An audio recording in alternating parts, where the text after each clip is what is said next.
시나이반도의 시내산은 이스라엘 백성들이 시나이반도를 지나기 3000년 전부터 신, 그러니까 신화라고 불렸다면서 미국의 성경학자 알프레드 하워드에 져서 Archaeology and the Old Testament를 인용을 합니다.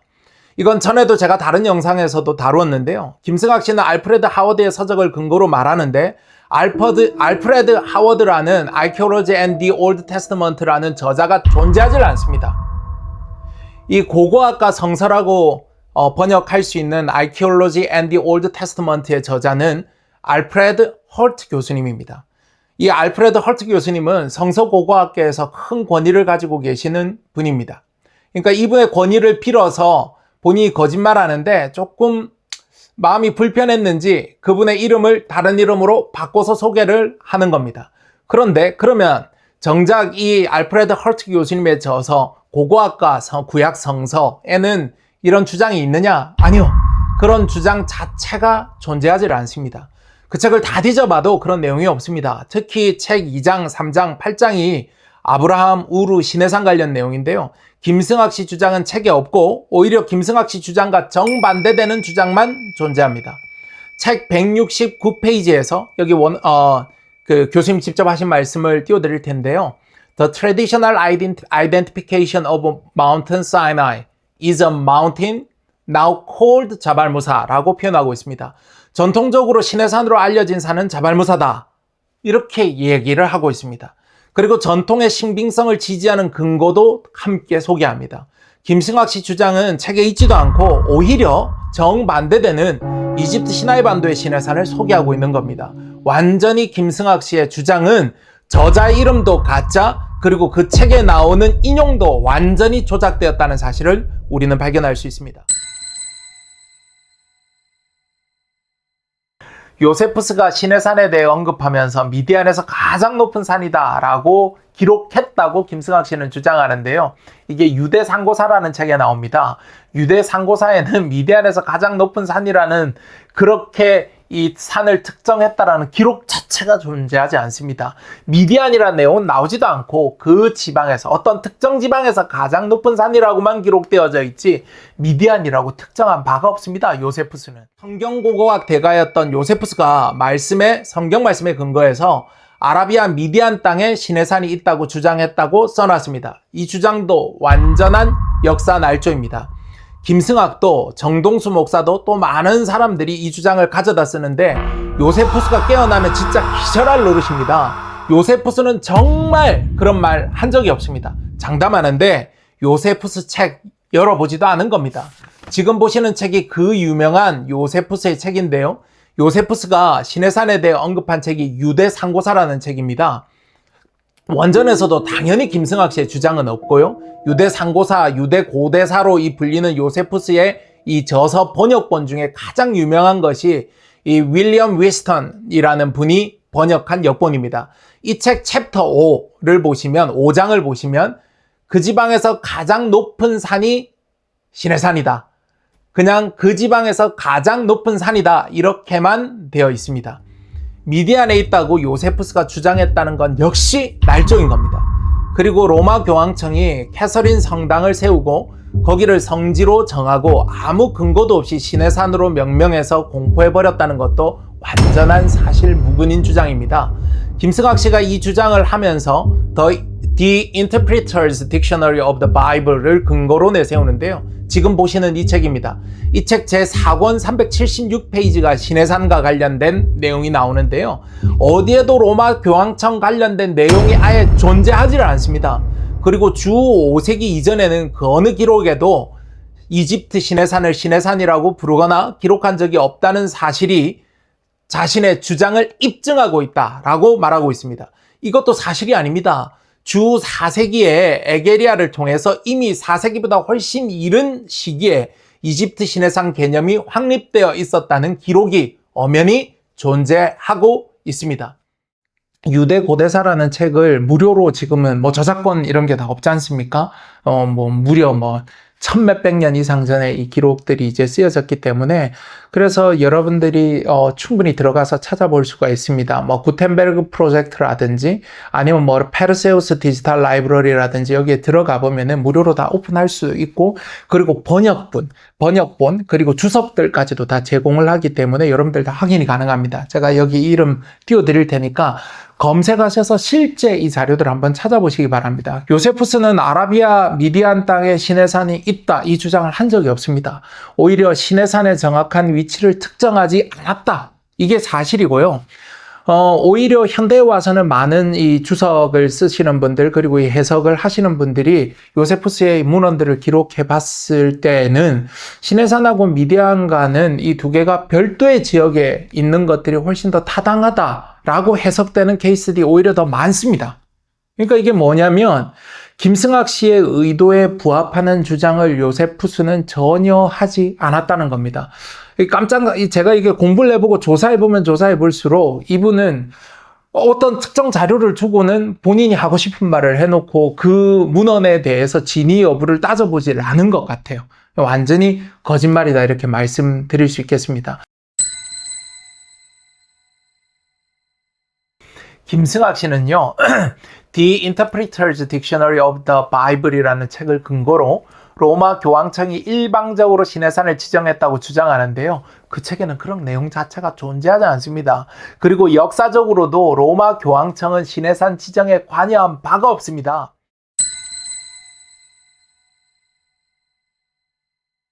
시나이반도 시내산은 기원후 527년 순례객들을 충족시키기 위해 급조된 성지일 뿐이다 라고 주장을 하고 있습니다. 그리고 그리스도인과 은둔자와 수도승들이 베두인과 이교도의 습격이 예상되자 콘스탄티누스 어머니 헬레나에게 지원군을 요청했다라고 말합니다. 전혀 역사에 근거가 없는 내용입니다. 헬레나가 시내산과 관련해 개입했다는 역사적인 어떠한 근거도 존재하지 않습니다. 오히려 유스티니아누스 황제 때 수도승들이 사절단을 보내서 지원군을 요청했고 유스티니아누스가 도움을 줍니다. 완전히 역사를 뒤바꾼 주장을 엉터리 주장을 하고 있는 겁니다.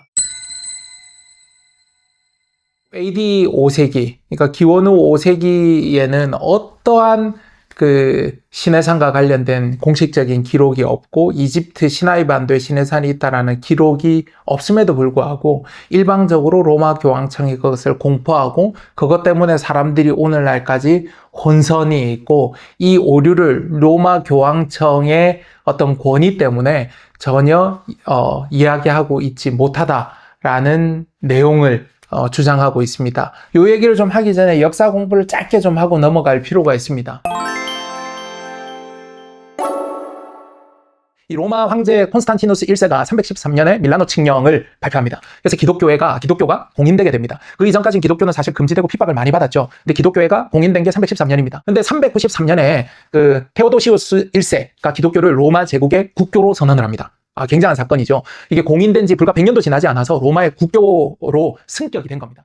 그로부터 한 130년, 140년 지나서 그 유스티니아누스 황제가 시내산을 시나이 반도에 있는 자발무사라고 지정을 하게 됩니다.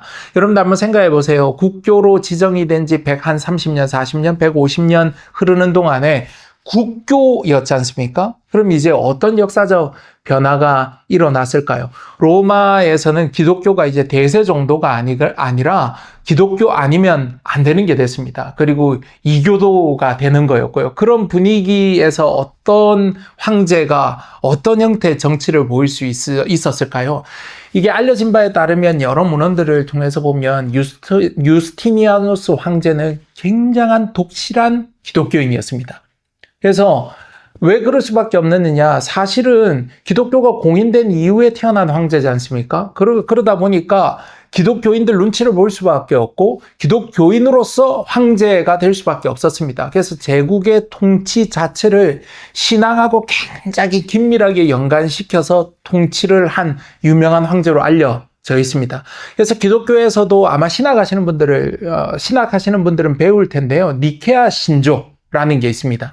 이 니케아 신조를 중심으로 하는 이 기독교 신앙을 지지하고 이단을 단호한 정도가 아니라 아주 엄단하게 배척하는 정책을 쓴 황제로 유명한 황제가 유스티니아누스 황제입니다. 그러면 이분은 굉장히 어떤 성경 중심, 그리고 어떻게 보면 정치와 종교는 오늘날에는 분리되어 있는데 종교와 정치를 거의 하나로, 교회의 가르침이, 그리고 이 교회의 교리 가르침이 이 사회 규범과 규율에 투영될 수 있게끔 정치를 하신 분이 이 황제이십니다. 기독교 중심의 사고를 하시는 분이 이분이었다. 그런데 이 황제가 전혀 근거 없이 시내산을 지정했다. 이건 역사를 알면 이런 얘기를 할 수가 없어요. 말도 안 되는 얘기인 거고, 이분이 기독교 사회를 그때 당시에 이제 딱 들여다보니까 이 성지순례하는 것들이 붐이 일어났던 겁니다. 유스티니아누스 황제가 태어나기 훨씬 이전부터 수많은 사람들이 성지순례를 다녀오고, 그리고 시내산이 어디 있는지를 발굴하기 위한 노력들을 굉장히 했던 겁니다. 이미 유스티니아누스 황제 때 이르러서는 그 논쟁이 거의 결과가 끝이 났습니다. 시내산은 이집트 시나이 반도에 있는 자발 무사로 결론이 난 거예요. 그러니까 당대는 그게 너무나 중론이었다는 거죠. 그러다 보니까 그 중론을 따라서, 왜 중론을 따라서? 수많은 이 순례객들이 자발무사를 방문을 하는 겁니다. 그런데 이 재정일치 사회에 가깝다는 얘기를 들을 정도의 정치를 하신 분이니까 이 순례객들을 보호해야 되겠다라고 생각한 거예요. 어떻게 보면 굉장히 순수한 기독교인으로서 내가 이 성지순례 가는 사람들을 지원을 해야 되고, 그리고 그 사람들을 보호하고 그 사람들의 편의를 제공해야 되겠다라는 좋은 마음에 캐터린이라는 이름으로 불리는 수도원을 이 시내산에 지은 겁니다. 그러니까 이런 순수한 의도를 가지고 있었던 유스티니아누스 황제를 아무런 근거 없이 그냥 시내산을 딱 하고 만든 음모론의 중심에다가 갖다 놓고 얘기하는 건 너무 역사를 모르는 무식한 행위다, 그렇게 얘기를 할 수 있는 겁니다. 그리고 5세기 이전에 어떠한 기록도 시내산에 대한 기록이 남아있지 않다고요? 완전한 거짓말입니다. 제가 오늘 여러분들한테 이 책을 한 권 소개해 드리려고 하는데요. 이 책입니다. 한번 검색을 해보시면 좋겠는데요. 에게리아의 순례기라는 책입니다. 저는 개신교회도 좋아하고 어떤 종교를 비방할 의도는 전혀 없습니다만은 이 가톨릭을 굉장히 높게 좀 사는 부분들 중에 뭐냐면, 본인들 선배들이 이 기록해 놓은 이 문헌들, 이런 것들을 후대에 와서 굉장히 가르치고, 그리고 또 읽게끔 만들고, 역사를 가르치고 전통을 존중하는 문화가 남아있다는 측면에서 가톨릭에 좀 박수를 쳐주고 싶어요. 근데 종교개혁 이전에는 개신교나 가톨릭이나 한 뿌리였지 않습니까? 근데 가톨릭에는 그런 전통이 아직 남아있어서 그 당시에 기원 후 2세기, 3세기, 4세기의 문헌들을, 이 교부신앙이라고 흔히 불리는 문헌들을 복원을 해서 오늘날의 이 성도들, 오늘날의 이 신자들에게 읽힐 수 있게끔, 읽을 수 있게끔 번역하고, 그런 노력들을 굉장히 많이 하고 있습니다. 그러한 번역 프로젝트의 하나로 번역된 이 책이 에게리아의 순례기인데요. 이거는 381년부터 384년 동안에 기록이 된 겁니다.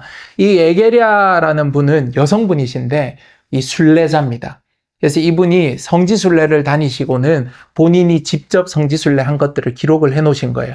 그러니까 어떻게 보면은 이 4세기에 기록이 된 거죠. 4세기판 김승학시다 얘기를 할 수가 있습니다. 여러분들 한번 생각해 보세요. 지금부터 거의 1600년, 1700년 전에 여성이 혼자 시내산을 올랐던 거예요. 이집트에 있는 시내산을 오르고는, 이분이 기록된 걸 보면 굉장히 재미나요. 어떤 내용이 있느냐? 엘리야의 동굴을 내가 직접 갔다. 그리고 가시 덤불, 하나님의 임재가 있었던 떨기나무를 내가 보았다. 이런 기록들을 세세히 남겨놓은 거예요. 여러분들, 오늘날 김승학 씨가 사우디아라비아에 가서 어디를 갔다, 무슨 동굴이 있었다, 무슨 집터가 있었다 하는 내용을 똑같이 381년부터 384년 사이에 다녀오고는 그 기록을 여성분이 다 남겨놓은 거예요. 아마 김승학 씨가 사우디아라비아 다녀온 것보다 훨씬 더 힘들었을 거예요. 여성분이 혼자서 그 자발무사라는 산을 올라서 그런 레코드를 남긴다는 게 보통 일은 아닐 거지 않습니까? 이 문서의 가치를 현대 기독교에서도 굉장히 높게 평가합니다. 왜? 고대 기독교와 관련된 내용, 그때 당시 있었던 성지순례, 그리고 예배의식과 관련된 상세한 이 문헌적으로 굉장히 가치가 있는 기록들이 남겨져 있는 겁니다. 그런데 381년에 이분이 최초로 자발무사라는 산을 시내산이다 이렇게 기록했느냐? 그렇지 않다는 거예요. 이미 이 여성분이 시내산 탐사를 했을 때는 수없이 많은 기독교 선배들이 그 산을 가보고 다른 산들도 가봐서 이미 자발무사가 시내산이란 어느 정도 합의가 이루어진 상태에서 이분은 여정을 가신 겁니다. 그래서 이분을 가이드해 주시는 분이 이미 있었고, 그리고 이분을 안내해 주시면서 식사도 제공하고 도와주시는 분들이 이미 있었다는 거예요. 그러니까 여러분들 한번 생각해 보세요. 381년 당시에 김승학 씨는 AD 5세기 이전에는 어떠한 기록도 남아있지 않다라고 얘기를 했는데 381년이면 4세기입니다. 4세기에 이미 그런 기록들을 여성이 그것도 탐사를 한 이후에 남겨놨고, 그보다 수십 년, 수백 년 앞서서 수많은 선배들이 이미 시내산을 탐사를 하고 결론이 땅땅땅 나서는 이미 그 자발무사라는 시내산을 탐사할 수 있는 프로그램이 당대에 이미 존재했다는 겁니다. 그러니까 한번 보세요. 유스티니아누스 황제보다 이분이 훨씬 이른 세기에 거의 100몇십 년, 200여 년 앞서 태어나신 분이지 않습니까? 그러니 유스티니아누스 황제가 태어나기 훨씬 이전부터 이미 자발무사가 시내산이라는 의견이 기독교계에서는 중론이 되었던 겁니다. 그러니 이러한 순례객들을 지원하기 위해서 독실한 기독교인이었던 황제가 이들을 지원하기 위해서 캐서린 수도원을 건립을 한 거예요. 그런데 이 김승학 씨와 그를 추종하는 이 많은 사람들은 그냥 단순히 얘기하는 겁니다. 황제가 근거도 없이, 로마 교황청이 근거도 없이 그런 것들을 갑자기 만들어버렸다. 와, 이거는 진짜 역사 왜곡 아닌가요? 그리고 기원 후 5세기 이전에는 어떠한 시내산과 관련된 자발무사와 관련된 기록이 없다? 이거 선동이죠.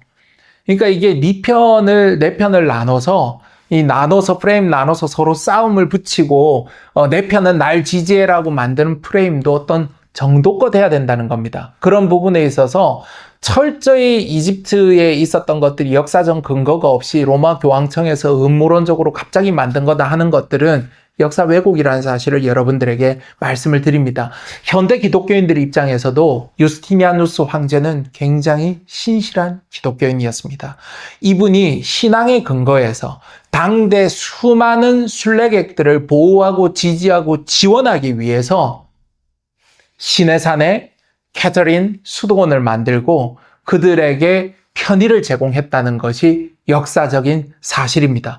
그리고 유스티니아누스 황제 입장에서는 수없이 많은 순례객들, 그리고 그 당대 수없이 많은 그 탑사를 해본 분들의 중론을 모아서 시내산을 공인한 것이기 때문에 이분의 어떤 역사의식과 그런 부분들이 독단으로 이루어지지 않았다 하는 부분들을 여러분들이 인지를 해주시면 좋겠습니다. 구글을 가지고 김승학 씨가 구글맵을 가지고 장난을 치잖아요. 이집트 자발무사는 250만이 아니라 1만 명이 앉을 공간도 없다고 주장을 하면서 구글맵을 교묘하게 주장을 해서 구글 이렇게 쓰여 있는 그 맵을 딱 보여줍니다. 그런데 사람들 머릿속에는요, 믿음직스러운 믿을 수 있는 신뢰하는 구글은 기억 안 하는 겁니다. 시간이 지나면 나중에는 자발무사 앞에는 공간이 없다더라, 이 내용만 남는 겁니다. 그런데 제가 밝혀드렸다시피 완전한 거짓말입니다. 그 앞은 너무너무 넓은 공간이 많이 있는 겁니다. 시나이반도 무사산 앞에는 250만 이스라엘 백성이 다 앉을 만한 광야가 없다고 주장합니다. 시나이반도의 성산 앞은 온통 협곡들로 가득해 눈을 씻고 찾아봐도 10,000명조차 들어가 앉을 광야가 없다라고 주장합니다. 김승학 씨 간증이나 강의 영상을 보면 자발무사 앞에 공간이 없어 보이는 구글 얼스 내지는 구글 맵을 거의 조작한 수준의 사진으로 사람들에게 공간이 없다라고 지속적으로 주장을 하고 있는데요. 10,000명도 들어갈 공간이 없다고요? 정말 우습습니다. 시내산 정상에서 불과 1, 2km 떨어진 정도의 이 광야가 펼쳐져 있는 게 여러분들 보이실 텐데요.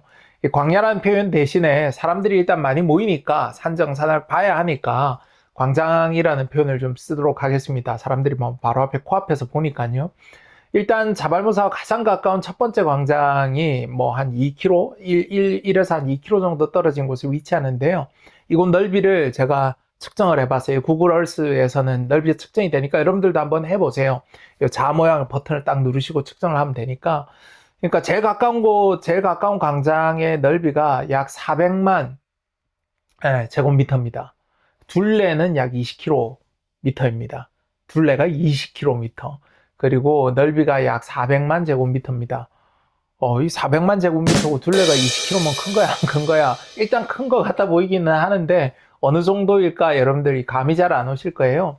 요즘 뭐 집회든 시위든 상징적으로 많이 모이는 곳이 광화문 광장이지 않습니까? 광화문 광장에 많이 모이니까 아마 대한민국 사람들 전부 다 광화문 광장에 익숙하죠. 그 광화문 광장을 한번 예를 들어보겠습니다. 광화문 광장에 100만 명이 모였다, 200만 명이 모였다, 300만 명이 모였다, 뭐 이런 기사들이 많이 뜨잖아요. 저는 그 기사대로 그대로는 잘 믿질 않아요. 광화문 광장의 크기를 잘 알기 때문에 거기 100만 명이 진짜 다 들어가면 굉장히 큰일이 일어날 겁니다. 서로 너무 힘들 텐데요. 상징적으로 그냥 광화문 광장이라고 우리가 얘기하지만 사실 그곳에 모이는 사람들은 세종대로 뭐 서울광장 하면 서울시청 앞에 있는 그 서울광장까지 다 포함해서 아마 그 숫자를 다 셀 거예요. 그렇다 하더라도 그곳에 뭐 200만 명이 들어가기 쉽지는 않을 텐데 뭐 워낙 익숙한 그런 신문 내용들이고 그러니까 뭐 광화문 광장, 세종대로 서울광장까지 다 해서 100만 명 뭐 들어간다고 합시다. 뭐 기자분들도 근거가 있으니까 썼을 테니까요. 한 100여만 명 들어갔다고 치고 근데 이 광화문 광장의 이 넓이가 얼마냐? 약 한 4만 제곱미터 정도 됩니다. 지금 영상에서 이제 보여드릴 텐데요.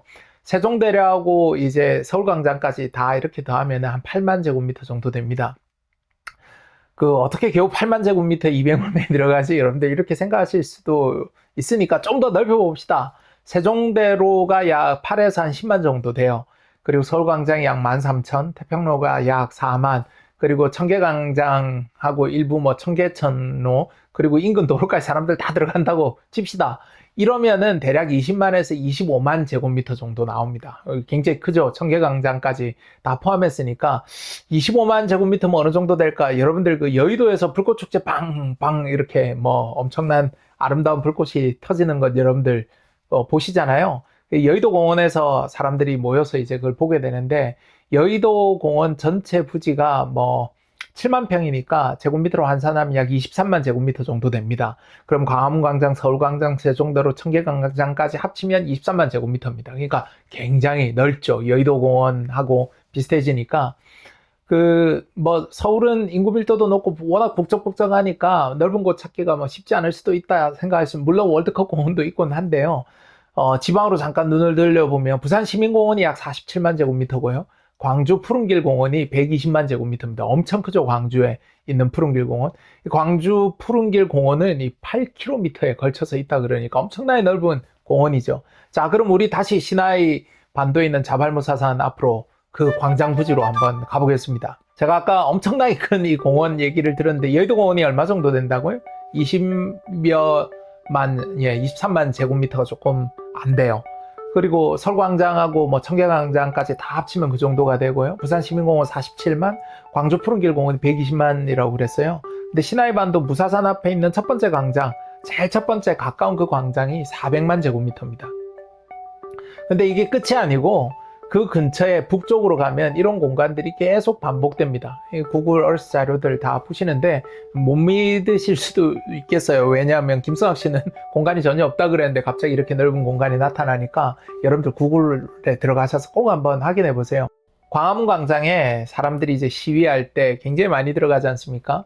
그렇게 빽빽하게 들어가듯이 들어간다 손 치면 어마어마한 숫자가 이 400만 제곱미터 안에 들어갈 수 있을 거예요. 그런데 조금만 더 이제 넓혀서 3km가 아니라 한 반경 한 5km 안쪽 북쪽으로 계산을 하면 광장이 더 넓어집니다. 그러면 첫 번째 이 광장을 조금만 확대해도 600만 제곱미터 공간이 나옵니다. 근데 이걸로 끝이냐? 아니요. 그게 아니고 자발무사산 북쪽으로 계속 올라가면 이런 공간이 계속 나옵니다. 그런데 이게 끝이 아니고 북쪽으로 올라가면 계속 이런 공간이 반복되는 거예요. 제가 아까 반경 뭐 한 2km, 3km 공간만 봤는데요. 북쪽으로 조금만 더 반경을 넓혀 봅시다. 반경 한 5km 안쪽으로 조금만 더 넓히면 이게 사람들이 앉을 수 있거나 설 수 있는 공간이 약 600만 제곱미터 정도 되는 공간이 나옵니다. 근데 이게 끝이냐? 아니요. 북쪽으로 가면 이것보다 더 넓은 공간들이 계속 반복적으로 나옵니다. 여러분들 구글 얼스를 통해서 확인하실 수 있고, 위성사진 뭐 거짓말할 수가 없죠. 그러면 자, 우리 김승학 씨가 제공하는 자료를 제가 한번 보여드릴게요. 이 자료 보시면 여러분들 기가 막히죠. 어떻게 똑같은 구글을 사용했는데 이런 각도가 나올 수 있는지. 이거는 제가 이 각도하고 똑같이 만들어 보려고 시간을 좀 썼는데 쉽지 않더라고요. 이거는 30분 이상 진짜 일부러 이 협곡하고 성 캐터린 이 사원하고 수도원하고 자발무사 이 꼭대기하고 이 각도를 만들려고 정말 심혈을 기울여서 만든 거예요. 구글이 제공하는 같은 자료이긴 하지만 이 정도면 거의 뭐 사기라고 봐야 되지 않을까요?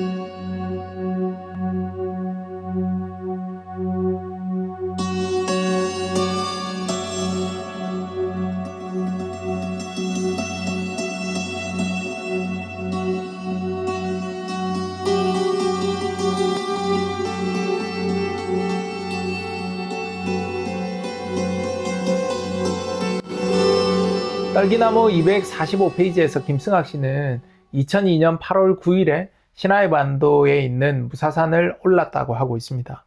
정말 시나이 반도 무사산을 올랐다면요, 성 캐터린 그 수도원 입구를 분명히 거쳤을 거고, 그 입구에서 무사산을 올라갔다면 이 앞에 어마어마한 광장을 봤을 겁니다. 근데 김승학 씨 눈엔 저 광야가 보이지 않았던 걸까요? 어떻게 그 현장에 갔다 와 보고도 본인 책자에 눈을 씻고 찾아봐도 1만 명조차 들어가 앉을 만한 공간이 없다라고 그렇게 쓸 수 있는 건지 전 정말 놀라움을 금할 수가 없습니다.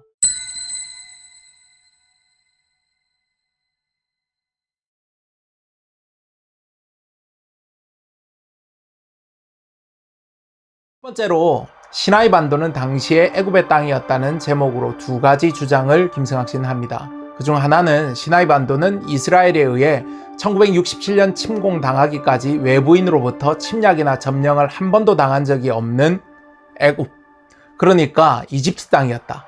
그리고 나머지 하나의 주장은 애굽에서 탈출하고자 홍해를 건넌 이스라엘 백성이 애굽 영토인 그곳으로 돌아간다는 건 말이 안 된다 라고 주장을 합니다. 그러니까 출애굽했는데 애굽에 있으면 출애굽이 아니다 라는 김승학 씨 강의에서 늘 하는 주장이 이 책에 담겨 있는 겁니다. 책 내용은 제가 옆에 띄워드리겠습니다. 자, 이 두 가지 주장 모두 말이 안 되는 주장인데요. 역사를 전혀 모르는 근거 없는 주장입니다. 역사를 알면 시나이 반도는 한 번도 이집트 땅이 아닌 적이 없었다가 아니라, 역사를 제대로 알면 시나이 반도는 이집트가 제대로 통치한 적이 없는 땅이다. 오히려 이렇게 이야기해야 됩니다. 이것이 너무도 터무니없는 진짜 역사를 전혀 모르는 주장이라서 어디서부터 이걸 설명을 해야 할지 감도 안 잡히는데요. 고대로부터 이집트 또는 시나이 반도 자체가 외세 세력의 지배를 지속적으로 받아온 땅입니다. 뭐 외세든 이집트가 직접이든 시나이 반도를 활용할 때는 대규모로 사람이 살거나 도시가 개발된 흔적은 거의 없고, 광산으로 사용되거나 군사 요충지로서 기능이 주된 기능이었습니다. 기원전 약 1650년부터 1550년까지 이집트는 힉소스 왕조의 침략을 당하고 지배를 받게 됩니다. 외래 셈족계 침략이었고, 향후에 다시 이집트가 회복을 하긴 합니다. 그 이후에도 시나이 반도는 광야이기 때문에 제대로 활용되지는 못했습니다. 기원전 525년부터 404년까지 페르시아 제국의 지배를 받았고요. 잠깐 단기적으로 회복을 하긴 하지만 기원전 343년부터 332년까지 다시 페르시아의 지배를 받게 됩니다. 기원전 332년부터 그리고 30년까지 그리스계 이집트 통치가 지속되고 사실상 외래 왕조의 통치를 받아온 기간이 이어집니다. 기원전 30년부터 로마 제국 아이깁투스라고 불리는 속주로 편입이 됩니다. 기원 후 106년에 시나이 반도는 로마의 아라비아 페트라로 편입이 됩니다. 그리고 284년부터 395년까지 디오클레티아누스 행정개혁기인데요. 이때 속주로 재편이 되어서 시나이 반도 통치가 오히려 더 외세에 의한 통치가 또 강화됩니다. 395년부터 640년까지는 비잔틴 제국의 통치를 받았고 640년부터 1517년까지 이슬람 칼리프 국가들의 통치를 받습니다. 1517년부터 1805년 오스만 제국에서 이집트 총독령하로 편입이 되고 1805년부터 1882년까지 무함마드 알리 왕조가 지배하는데 이건 진짜 독립국가로서의 통치인지 아닌지 논란이 조금 있는 기간이긴 합니다. 1882년부터 1956년까지 이집트는 영국의 군정 통제를 받습니다. 당연히 시나이 반도도 포함이고요. 이집트 전체가 영국의 보령이 된 기간이었습니다. 1956년 이스라엘이 단기적으로 시나이 반도를 점령을 했었고요. 1967년부터 1982년 이스라엘이 6.1 전쟁으로 거의 15년 동안 점령을 했습니다. 1982년 이후부터 지금까지 이집트의 주권하에 시나이 반도가 존재하는데요. 정말 대략만 살펴봤는데 여러분들 들으시면서 느끼셨을 겁니다. 이집트의 시나이 반도 내지는 이집트가 어떻게 주권 국가로서 존재하기도 했었지만 외세에 정말로 오랜 기간 동안 놓여 있었다는 겁니다. 김승학 씨 이야기는 완전히 거짓말입니다. 조금 강조해서 설명하지만 거의 이집트가 제대로 지배하거나 사용한 적이 없는 땅이다 이렇게 오버해서 얘기해도 될 정도로 외세 통치 기간이 오래도록 지속되었습니다. 그리고 김승학 씨의 출애굽했는데 애굽 땅에 있으면 안 된다는 논리로 출애굽이 말이 안 된다라는 주장을 하는데 이 주장은 제 이전 영상 출애굽은 없었다 편을 보시면 가나안 땅도 이집트 관할이었기 때문에 김승학 씨의 논리라면 이스라엘의 출애굽 자체가 말이 안 된다는 겁니다. 이것은 김승학 씨가 출애굽에 대한 기초적인 지식이나 신학적인 배경이 없고 이해가 현저히 떨어지기 때문에 할 수 있는 논리입니다. 자, 첫 번째 내용은 주장 자체가 전부 거짓으로 이루어져 있다 하는 것을 여러분들이 확인하셨습니다. 시나이 반도는 르비딤과 호렙산 사이에 48km나 떨어져 있어서 성경과 다르다고 주장합니다. 그러면 성경은 몇 킬로 떨어져 있어야 된다고 써 있습니까? 이게 성경적 근거가 전혀 없는데 48km가 떨어져 있다는 걸 근거로 든다는 것 자체가 말이 되질 않는 겁니다. 출애굽기 17장 6절을 근거로 이 시내산 근처에 물을 내었던 르비딤 반석이 있어야 된다고 하는데 성경은 그 르비딤 반석이 어디에 위치해야 된다라는 근거를 기록해두고 있질 않습니다. 김승학 씨는 자신이 뭘 찾으면 그게 다 성경에 나오는 뭐다. 지나가다 돌을 주워도 이게 성경과 관련된 뭐다. 지나가다가 뭔가 그림을 발견해도 성경에 관련된 뭐다 이러는데 무슨 황금손도 아니고 자기 눈에 띄는 거, 자기 손에 전부 다 잡히는 건 전부 다 성경 유물이라고 그렇게 주장을 하는 겁니다. 르비딤에 방문한 환경지리학자가 증언하고 있지 않습니까? 물이 흐른 흔적도 없고 르비딤이 아니다 라고 주장하는 게 상식입니다. 그리고 바울의 증언과 유대 전승에 따르면 바위가 이스라엘 백성을 따라다닌 것으로 성경은 기록하고 있습니다. 구름기둥, 불기둥, 메추라기, 만남한 백성을 따라다닌 것이 아니라 바위도 따라다녔다는 겁니다. 김승학 씨는 르비딤과 호렙산 사이가 멀어서 성경과 다르다고 얘기합니다. 바울의 증언과 유대 전승에 따르면 시내산 가까이에 르비딤이 있으면 오히려 말이 안 되는 것이고 정확히 성경대로라면 시내산에서 르비딤이 멀면 멀수록 말이 되는 겁니다.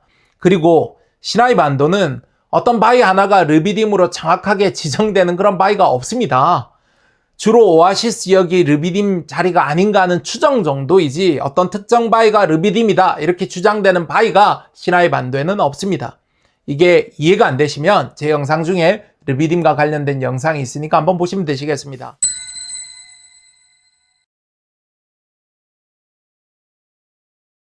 출애굽기 19장을 근거로 하나님께서 불로 임하셨으니 정상부가 탔다는 주장을 한다면 과학적으로는 정말 무식한 주장을 하는 겁니다. 김승학 씨가 찍어서 사진으로 영상으로 대중에게 보여주는 이상하리만큼 김승학 씨 주장입니다. 이상하리만큼 정상이 검은산 주변의 실체를 오늘 저와 함께 여러분들이 보시겠습니다. 김승학 씨도 그렇고 다른 분들의 사진도 대부분 저 각도입니다. 뭔가 반석 같은 반석 위에 올라가서 그리고 뒤에 자발 알라우즈가 검게 보이는 저 각도. 지금 여러분들 보이시죠? 저 각도의 사진들이 대부분입니다. 김승학 씨가 보여주지 않는 저 산의 다른 편, 저 산의 다른 편이 어떻게 펼쳐져 있는지 오늘 여러분들께 공개하겠습니다. 지금 보시는 영상은요, 자발 알라우즈 앞입니다. 제가 직접 촬영을 한 곳입니다. 김승학 씨 그리고 론 와이어트가 찍어서 여러분들에게 보여드린 지금까지 여러분들이 많이 보신 그 지역이 맞죠? 그 사람들이 아주 일부만 대중에게 보여준 것입니다. 정상이 검은 것에 집중해서 정상에 포커스를 맞춰서 보여주는데요. 저는 일부러 넓게 촬영을 했습니다. 이 넓게 촬영한 그 지역 일대를 여러분들께 오늘 다 공개 드리고 있습니다. 이 산도 검고요. 저 언덕도 검고 저 능선도 검습니다. 그리고 끝에 보이는 작은 동산도 심지어 검습니다. 길에 돌아다니는 그냥 발에 치이는 돌조차도 검습니다. 이거는 하나님께서 여기저기 불시착 하셨거나 불똥을 튀기신 건가요? 그렇지 않고서는 이렇게 설명될 수가 없는 겁니다. 이 사람들의 논리에 의하면 정말 말도 안 되는 거죠. 자발 알라우즈를 포함한 타북 지역에 있는 이 산들뿐만 아니라 아룰라 그리고 메디나까지 이르는 그 길에 이르기까지 이 근처 지역들이 전부 화산 활동과 관련된 화성암과 변성암 등으로 이루어진 지역입니다. 고대 용암류 또는 화산 세설물의 흔적이 가는 곳마다 넘치는 지역입니다. 시간이 지나면서 산화철로 덮이게 되고 바위 표면이 더 검게 보이거나 일부는 붉은색, 심지어는 자주색을 나타내는 곳도 있습니다. 이게 상식적으로 지질학적 현상이 보편적으로 나타나는 지역인 것입니다. 이런 전체적인 지질학적인 맥락, 보편적인 사실은 전혀 보여주지 않고 제공하지 않는 겁니다. 단 하나의 사진 하나만 착각 찍고 이렇게 잘라서 편집해서 마치 저 산만이 특별하게 검다, 이상하리만큼 검다, 이런 주장을 하는 것은 저는 비정상적인 행동, 조작이라고 확신합니다. 사우디아라비아를 다녀오신 분들이라면요, 분명히 이 두 눈을 가지고 있다면 다 보셨을 겁니다. 왜 진실을 언급하지 않는지 정말 궁금합니다. 무엇인가 탔을 때 남는 검은색은요, 그름입니다. 이 그름이란 것은 불완전 연소의 증거지 않습니까? 산소가 모자랐기 때문에 불완전 연소한 겁니다. 하나님께서는요, 산소가 모자라서 불완전하게 연소하는 그런 피조물이 아니지 않습니까? 이 사람들이, 김승학 씨를 비롯한 이 사람들이 과학을 모르니까 하나님을 타나몰 따위하고 비교를 하는 겁니다. 타나몰 따위를 남기는 불완전한 존재로 표현하고 신성모독을 하고 있다는 것을 과학을 모르니까, 무지하니까 이 사람들이 그런 헛소리를 하는 겁니다. 저와 함께 지금부터 여러분들이 타북 지역 현장으로 가실 텐데요. 참고로 사우디아라비아는 우리나라보다 약 21배가 큰 엄청나게 큰 땅을 가지고 있습니다. 타북 지역만 해도 우리나라 전체 면적보다 약 1.5배에 달합니다. 아주 넓은 지역입니다. 제가 수천 킬로미터를 리야드서부터 직접 운전해서 하나하나 다 방문한 결과들을 여러분들과 다 공유할 텐데요. 오늘은 이 타북 지역의 검은 산과 관련돼서 온 지천에 깔려있는 이 검은 산들을 여러분들께 보여드리겠습니다. 영상 중에 제가 타북 지역의 산이 얼마나 검은지 계속 반복적으로 검다 지겨울 정도로 말씀드릴 겁니다.